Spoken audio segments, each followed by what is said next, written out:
Hello and welcome back to Dishonored with me, Yorick. In this episode, I continue the rant, but first, brief summary.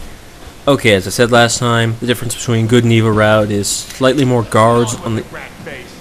this is happening. Hello, let's see. Ah, crap. Hello, good sir. I'm testing to see whether gun or sword is more powerful. Would you mind? Oh, thank you. Interesting. Never watch. Never. Yes, I'd have to agree, Miss Rags. Thank you, sir. You've been an invaluable asset to science. Now I can stroll along the water. Okay, you know what she's going to say. Thank you for being a dick. I'm going to give you one power-up charm for dooming the entire city. Oh, that's what I didn't mention last time. The elixir that they're making them, anti-rat plague elixir, the Bottle Street gang sells this bootleg elixir to the entire city. So by poisoning it, I'm not just poisoning the bootleg gang, I'm poisoning most of Dunwell, accelerating the spread of the disease, and this game, according to its morality system, this has no effect whether you get a good or evil ending. I'll explain that in a minute. This is awesome. Be careful, Corvo. They call her Granny Rags. You wouldn't I'm gonna let him talk, by the way, in case you're wondering, I'm quiet. Or even the name of her family. But an emperor begged for her hand once, and rich young men fought each other for her favor. I watched her consider them all, measure their worth, and find them wanting. Then, she made a different choice. You're on your way to face the High Overseer, the leader of a great cult dedicated to loathing you. What will you do, I wonder?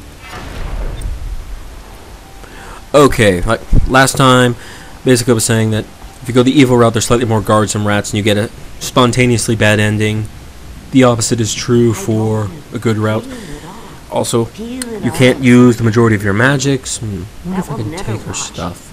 And yes, I know the irony of I went and poisoned all of Dunwell and spread the disease at a much more accelerated rate because of it, because someone tried to rob her, but I need money, so. Plus, she definitely deserves it, if anyone. What was I going? Right. You can't use a lot of your... You didn't see me. Everyone whistle nonchalantly. She'll never suspect anything. You can't use a lot of your magics or upgrades. You can only play the game, like, one way, really. So all those choices they tout go out the window. Also, there's a couple of choices, more choices you can make. Most of them are irrelevant to what you get at the ending plot, but the ones with dealing with the people you're sent to assassinate, you can only choose one of those if you really want to get the good route, more or less. And you spend most of the game saving and reloading, which is just actively unfun. So basically all around the morality system, it just leads to unfun gameplay. Hold on a second though, I'm getting a call. Attention, done. Okay, hang on. Alright, back. Sorry about that. That was really obnoxious. I spend more time just being interrupted than actually LPing. Regardless, I believe I summarized the majority of last time. This time I'm going to talk about why the morality is stupid in itself. First, this is the pacifist theme that's kind of running through this game. I'd like to point out, this game is set in a martial law setting with a corrupt government officials all happening under quarantine of a zombie apocalypse. Now, that last point probably is like, wait, what? Where the hell did the zombies come into this? Granted, I'm spoiling this earlier than the game intended, but you're going to see it soon enough, and it's not exactly a plot spoiler. The rat plague, what it does specifically is cause zombies. More horrifying than the normal sort of zombies. These ones are inflicted, obviously, you know, they go insane, they try to kill everything around them, the general zombie fare, but the details are a little more horrifying than normal in that their organs are liquefying, they're in constant pain, driven insane, attack anyone, even if they're family and friends nearby, and kill them, or spread the plague further, and insects have a tendency to move into their falling apart bodies, which is just, that's an unpleasant image. So, yeah, that's what the rat plague does specifically, and that's what I just put into that elixir. everyone who's trying to prevent having that happen to him is now going to have it happen to them. And this game, according to this game's morality system, that quest has no effect on whether or not you get a good or evil ending. Yeah. Increasing the rate at which the zombie apocalypse swirls through Dunwell is a morally neutral... Why is that guard staring at a wall? He must go to the Metal Gear School of Guardianship.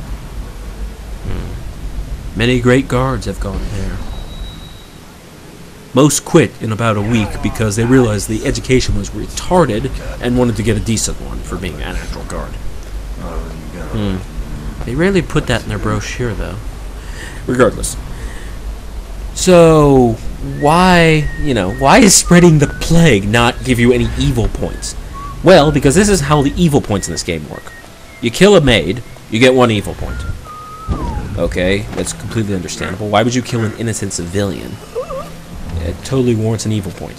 However, if you kill a guard who at the time is beating a child on the middle of the street, for lulz, that's 1 evil point. Yep. However, this is when it gets good. If you finally meet the person you're supposed to assassinate, the entire point of this game, the corrupt officials who are making this zombie apocalypse, martial law, everything's going to hell scenario from bad to worse, and you kill them, the death they deserve, according to most moralities, you get 1 evil point. It's morally equivalent to kill anyone for any reason. Oh, shoot. Just threw him on glass. Well, all we can do now is hope that he's a dick and deserved getting thrown on a glass bottle. Because otherwise I'll feel guilty. So, yeah, that's already a problem. Like I said, this game works only by kills. That's pretty much the entire decider of good or evil ending. So, turning people into zombies, since it doesn't technically kill them until months later, to a slow, abhorrent death. But I didn't kill them, technically, so it's not evil. I don't get any good points from it, thank God. Then I would just have to probably facepalm myself so hard that I'd snap my head off. That is a weird mental image. I am glad there are no children watching this, or at least hope not. Also, let me explain pacifism briefly so you get a general idea of why this game's depiction of pacifism is retarded and possibly offensive to actual pacifists. Ooh, boom charm, yay. Pacifism basically is, there is no good reason to kill anyone. There's some variance upon whether or not force is acceptable, but that's a general gist. They use things to, bring about change non-passively or non-violently through things like hunger strike, boycotts, non-violent protest, and their most important part of pacifism is negotiation, talking things out. I don't like seeing rats move in packs. That implies nothing good. In this game, you cannot negotiate. You cannot, get to rally the people to throw over the government. The only thing you can do is do what I'm doing. Either kill people in your way, knock them out, or avoid them. You're still basically just shoving your view, which is pretty hard to argue against your view, but your view down the opposing fraction's throat. So it's not really a negotiation and plus, whenever you meet a guard, it's not like you can just talk your way out of it. Guards will immediately assault you.